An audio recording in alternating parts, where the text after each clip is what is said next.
অবলম্বন করেছি সেই কৌশল নিরন্ন প্রজারাও জেনে গেছেন জবাব।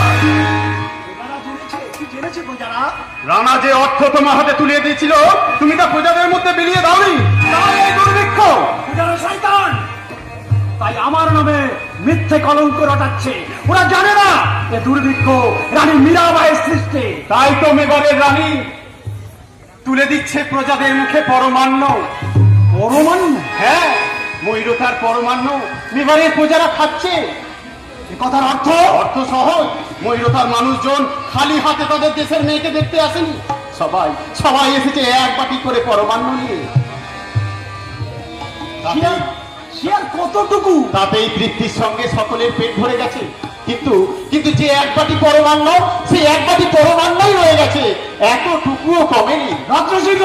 হ্যাঁ মেজদা, মেবারের রানী এও বলেছেন, যতদিন উত্তরাঞ্চলের ফসল না ওঠে ততদিন তার সন্তান তুল্য প্রজারা তাদের মায়ের কাছেই থাকবে। আর কৃষ্ণের দয়ায়, হ্যাঁ মেজদা, হ্যাঁ, কৃষ্ণের দয়ায় কোনো প্রজা অমুক্ত থাকবে না। বুঝলে মেজদা, কৃষ্ণের দয়ায় কোনো প্রজা অমুক্ত থাকবে না। ভেলকি, ভেলকি,